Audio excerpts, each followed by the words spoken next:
नमस्कार दोस्तों, स्वागत है हमारे YouTube चैनल लेच एकेडमी में।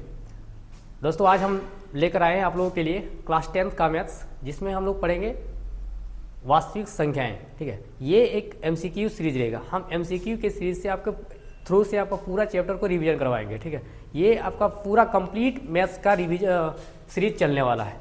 तो चलिए आज का क्लास हम लोग क्या करते हैं, शुरू करते हैं। तो आज का क्लास है चैप्टर 1 वास्तविक संख्याएं। वास्तविक संख्याएं यानी कि रियल नंबर। सबसे पहले हम लोग समझते हैं रियल नंबर होता क्या है, यानी कि वास्तविक संख्याएं होती क्या है। तो देखिए, रियल नंबर, वास्तविक संख्याएं, ये एक नंबर का ही एक पार्ट होता है। सब इसको हम रियल नंबर को समझने से पहले हम लोग समझते हैं नंबर क्या होता है, संख्याएं क्या होती है। नंबर, संख्या। ठीक है, नंबर को दो कैटेगरी में बांटा गया है। एक होता है आपका संख्या, दो तरह के होते हैं। एक होता है आपका वास्तविक संख्याएं,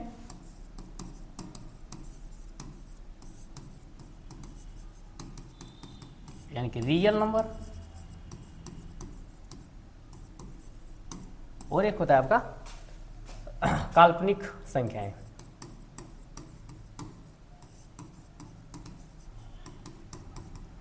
इमेजिनरी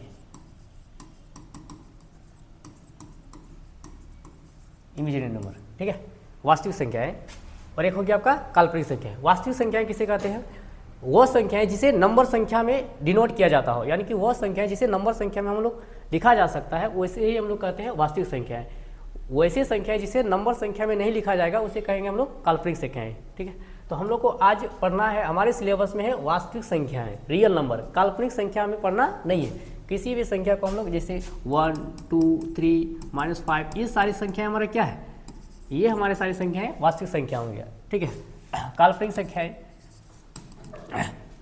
काल्पनिक जैसे कि आपका लिखा जाएगा 3i, इस टाइप की संख्याओं को हम लोग क्या कहते हैं, काल्पनिक संख्याएं कहते हैं, यानी कि इमेजिनरी। ये हमारे सिलेबस में नहीं है। हमारे सिलेबस में क्या, वास्तविक संख्याएं। वास्तविक संख्याएं को भी दो तरह से बांटा गया है। वास्तविक संख्याएं को दो कैटेगरी में बांटा गया है। एक होता है आपका परिमेय संख्या और एक होता है अपरिमेय संख्या। एक होता है परिमेय संख्या यानी कि रेशनल नंबर, एक होता है आपका अपरिमेय संख्या यानी कि इरेशनल नंबर। ठीक है, रेशनल नंबर किसे कहते हैं, परिमेय संख्या किसे कहते हैं? वैसी संख्याएं जिसे p/q के फॉर्म में लिखा जाता हो उसे कहेंगे परिमेय संख्या। वैसी संख्याएं जिसे p/q के फॉर्म में नहीं लिखा जाता हो उसे क्या कहेंगे हम लोग, अपरिमेय संख्या। यहाँ पर मेरा q जो होगा वो 0 के बराबर नहीं होगा। q is not equal to 0। वैसी संख्या जिसे p/q के फॉर्म में नहीं लिखा जाता वो क्या होता है, अपरिमेय संख्या। जैसे √3 हो गया आपका, पाई हो गया, ये सारी संख्या हमारी कैसी संख्या है, अपरिमेय संख्या। ठीक है, तो स्टार्ट करते हैं हम लोग वास्तविक संख्याएं। चलिए, आज का हमारा फर्स्ट क्वेश्चन है, 140 को अभाज्य गुणनखंडों के गुणनफल के रूप में लिखा जा सकता है। अब हमको समझना पड़ेगा कि अभाज्य गुणनखंड होता क्या है।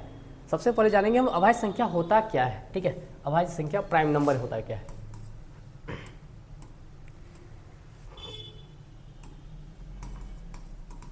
प्राइम नंबर या अभाज्य संख्याएं, अभाज्य संख्याएं। ठीक है, वैसी संख्याएं जिसे जो खुद से या फिर एक से डिवाइड होता हो उसे हम लोग क्या कहते हैं, प्राइम नंबर कहते हैं या फिर अभाज्य संख्या कहते हैं। ठीक है, वैसी संख्याएं जो 1 से या फिर खुद से इटसेल्फ क्या होता हो, डिवाइड होता हो, वैसी संख्याओं को हम लोग क्या कहते हैं, प्राइम संख्या कहते हैं, यानी कि अभाज्य संख्या कहते हैं। ठीक है, जैसे हो गया आपका 2, 3, 5, 7, 11, 13, ये सारी संख्या हमारी कैसी संख्या है, प्राइम संख्या है। ठीक है, आपको यहाँ से एक वर्ड याद रखना है कि सबसे स्मॉलेस्ट और एकमात्र सम अभाज्य संख्या जो होता है वो होता है आपका कौन सा, 2। ठीक है, चलिए अब क्वेश्चन में चलते हैं हम लोग। देखिए, अब आपको समझ में आ गया हो कि अभाज्य संख्या होता क्या है। यानी कि ये जो हमारा संख्या दिया हुआ है 140, इसको क्या करना, आपको प्राइम फैक्टराइजेशन करना है, यानी कि अभाज्य गुणनखंड करना है, यानी कि अभाज्य संख्याओं में ही इसको तोड़ना है। ठीक है ना, चलिए तोड़ना शुरू करते हैं हम लोग और देखते हैं इसका क्या करेक्ट आंसर है। 140 कैसे करेंगे, तो आप इजिली इसको अगर हम क्या कर सकते हैं, एलसीएम ले सकते हैं। 140 का क्या कर लीजिए आप, एलसीएम ले लीजिए। ठीक है, कितना से जाएगा, 2 से बाहर 70 टाइम में, फिर 35, 5 7 जा 35, तो 2257 में चला गया। ठीक है, तो 140 का जो प्राइम फैक्टराइजेशन होगा, यानी कि अभाज्य गुणनखंड जो होगा वो होगा आपका 2 × 2 × 5 × 7। ठीक है, इसको और कैसे लिखा जा सकता है, इसको क्या कर सकते हैं आप एक्सपोनेंशियल के फॉर्म में लिख सकते हैं। 2 का कितना टाइम्स में, 2 टाइम्स, तो आपको इसको 2 बार लिख देना है, तो 2 का पावर 2 × 5 × 7, यही हो गया आपका करेक्ट। जो भी ऑप्शन आपका मैच करता होगा वही आपका करेक्ट आंसर हो गया, इसे ऑप्शन नंबर ए। ठीक है, नेक्स्ट क्वेश्चन। नेक्स्ट क्वेश्चन है आपका 156 को अभाज्य गुणनखंड के रूप में लिखा जा सकता है। तो अब 156 को आपको क्या करना है, अब प्राइम फैक्टर के रूप में लिखना है, अभाज्य गुणनखंड के रूप में। फिर से आपको क्या करना है, एलसीएम ले लेना है, प्राइम नंबर से ही आपको डिवाइड करना है। ठीक है, तो क्या 7 दूगुना 14 हो गया, 8 दूगुना 16, अब 3 दूगुना 6 39, फिर हो गया 13 या 39, कितना हो गया 2 2 3 और 13, यानी कि 156 का प्राइम नंबर कितना हो गया, प्राइम फैक्टराइजेशन हो गया इसका 2 × 2 × 3 × 13। ठीक है, इसको और कैसे लिखा जा सकता है, 2 का पावर 2 × 3 × 13। ठीक है ना, तो बताइए कौन सा करेक्ट आंसर हो गया, option number B, option B is correct answer. ठीक है, बी नहीं, किधर चला गया, 2 2 3, ऑप्शन नंबर सी, 2 2 × 3 × 13। चलिए नेक्स्ट हम लोग चलते हैं। 156 को अभाज्य गुणनखंड 2 × x का पावर 3 × 13 के रूप में, तो x का मान लिखिए। ये क्वेश्चन में है क्या आपका एरर। ठीक है, ये हो गया आपका क्वेश्चन एरर। यहाँ क्वेश्चन है आपका, ठीक है ना। चलिए क्वेश्चन थोड़ा सा आपको क्या करना है, एरर है। ये आपका क्वेश्चन है 2 का पावर x × 3 × 13 के रूप में है, तो x का मान लिखे। अभी देखिए, अभी हमने इससे पिछला सवाल में हमने पढ़ा 156 का प्राइम फैक्टराइजेशन होता है 2, देखिए आपको दिखाते हैं, 2 का स्क्वायर × 3 × 13, 2 का स्क्वायर × 3 × 13। ठीक है ना, और यहाँ पर 156 का जो प्राइम फैक्टर अभाज्य गुणनखंड दे रखा है सवाल में 2 का पावर x × 3 × 13, तो यहाँ x का हमको वैल्यू निकालना है। यानी कि हम क्या कर सकते हैं कि इस पूरे का वैल्यू हम लिख सकते हैं 2 का पावर x × 3 × 13। ठीक है, चलिए सही है, यानी हो गया आपका 2 का पावर 2 × 3 × 13 बराबर हो जाएगा 2 का पावर x × 3 × 13। सही है, अब देखिए यहाँ पर 13, यहाँ भी 3, यहाँ भी 3, यहाँ भी 13, क्या बच गया इधर, यहाँ बच गया आपका 2 का पावर 2 बराबर 2 का पावर x।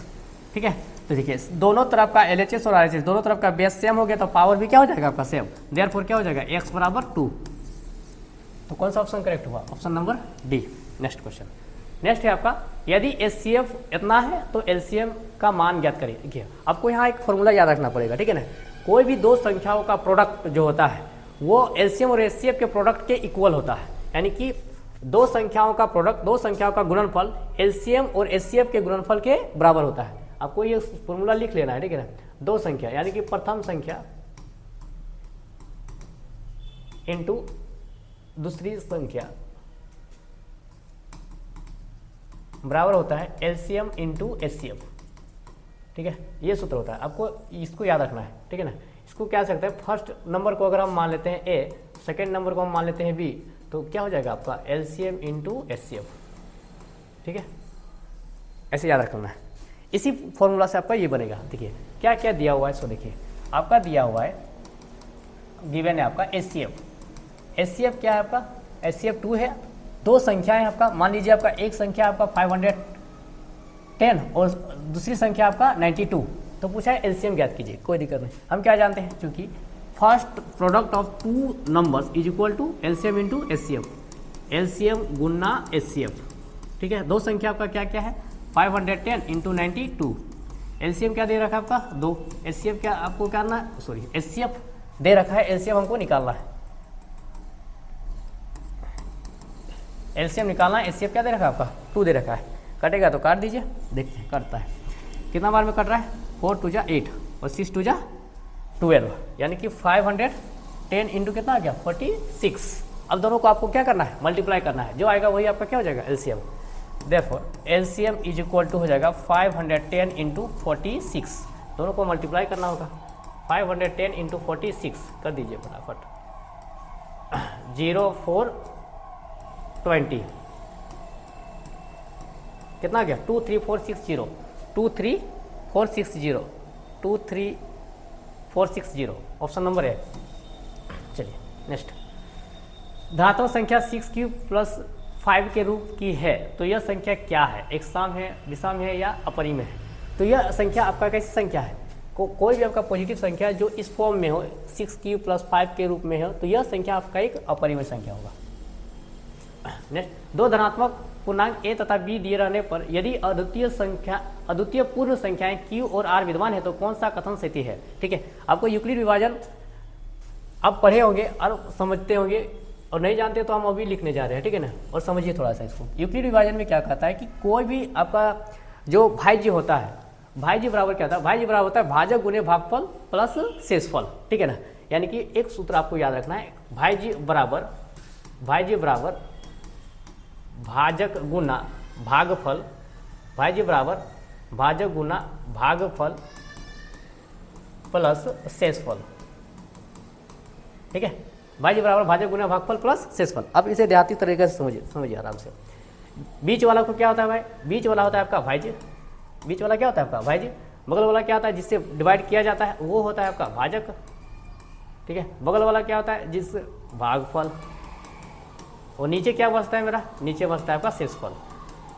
ठीक है, अगर आपको भाज्य निकालना है तो कैसे निकालेंगे, भाजक गुने भागफल को गुना करके शेषफल से जोड़ देंगे तो क्या निकल जाएगा मेरा, भाज्य निकल जाएगा। ठीक है, अगर मान लीजिए कि अगर भाज्य को क्या किया जाए, अगर भाज्य को a से डिनोट किया जाए, भाजक को b से डिनोट किया जाए, भागफल को q से डिनोट किया जाए, कोशिएंट होता है, और शेषफल को r से डिनोट किया जाए, तब क्या सूत्र बनेगा, इसी के अकॉर्डिंग इससे बनेगा क्या, तो बनेगा आपका a बराबर bq + r, यही आपका यूक्लिड विभाजन। देखिए कौन सा ऑप्शन है वही आपका करेक्ट हो जाएगा, तो a बराबर bq + r। Next question number 7, कौन सी संख्या अपरिमेय है। अब अपरिमेय संख्या आपको जानना है, अपरिमेय संख्या भी आप पढ़े, परिमेय संख्या, अपरिमेय संख्या किसे कहते हैं, परिमेय संख्या वैसी संख्या है जो इसे p/q के रूप में लिखा जाता हो, अपरिमेय संख्या वैसे कहते हैं जिसे p/q के रूप में नहीं लिखा जाता। तो बताइए 17 क्या एक परिमेय है या अपरिमेय संख्या, आप समझिए 17 जो है एक परिमेय संख्या है भाई, कैसे है, तो इसमें हिडन 1 है, 17 आपके इसमें क्या हुआ है, छुपा हुआ है, इसलिए एक आपका परिमेय संख्या हुआ है। जीरो भी आपका एक परिमेय संख्या है। √225 ये भी आपका एक परिमेय संख्या है भाई। √225 का वैल्यू कितना होता है, √225, इसका वैल्यू होता है 15, और 15 कैसी संख्या है, 15 एक परिमेय संख्या है, इसलिए पाई कैसी संख्या हो गया, अपरिमेय संख्या हो गया। नेक्स्ट 5 + 2√3 किस प्रकार की संख्या है। देखिए कोई भी आपका अपरिमेय संख्या से अगर किसी भी परिमेय संख्या को ऐड किया जाए, प्लस किया जाए, वो सारी संख्या कैसी संख्या बन जाती है, अपरिमेय संख्या हो जाती है। नेक्स्ट 2/√3 किस प्रकार की संख्या है, 2/√3 बताएं, जिसे p/q के रूप में लिखा जाता है उसे क्या कहते हैं, परिमेय संख्या कहते हैं। क्या कहते हैं, परिमेय संख्या कहते हैं। यूक्लिड विभाजन में a बराबर bq + r में b क्या है, अब बताएं, अभी ना आपको अभी बताया ना, a बराबर क्या लिखे थे, अभी देखिए a बराबर लिखे थे आपका bq + r, जिसे हम लिखे थे कि भाज्य बराबर होता है, भाज्य बराबर भाजक गुना भागफल प्लस शेषफल, ये नहीं लिखे थे शेषफल। ठीक है, तो देखिए a हो गया आपका भाज्य, भाजक हो गया आपका b, q हो गया आपका भागफल, r क्या हो गया आपका शेषफल। तो बताइए क्या किसको पूछा है, b पूछा हुआ है, तो b क्या है आपका भाजक। नेक्स्ट पाई किस प्रकार की संख्या है, अभी एग्जांपल में दिए थे जब परिमेय पढ़ा रहे थे। अपरिमेय संख्या है, HCF × LCM बराबर a × डैश है, तो जहां a b धनात्मक पूर्णांक है तो बताइए खाली स्थान में क्या होगा। अभी हमने आपको बताया था कि product of 2 number = LCM × HCF, यानी कि दो संख्याओं का गुणनफल क्या होता है, LCM और HCF के गुणनफल के बराबर होता है। दैट इज, इसका मतलब ये होगा कि HCF × LCM बराबर क्या होता है, पहली संख्या फर्स्ट नंबर × सेकेंड नंबर। ठीक है, तो खाली स्थान में क्या होगा आपका b आएगा, option number A, option number A. चलिए आज के लिए इतना ही, मिलते हैं फिर नेक्स्ट वीडियो में। अगर आपको वीडियो अच्छा लगा होगा तो हमारे चैनल लक्ष्य एकेडमी को आप लाइक करें, सब्सक्राइब करें। Thank you.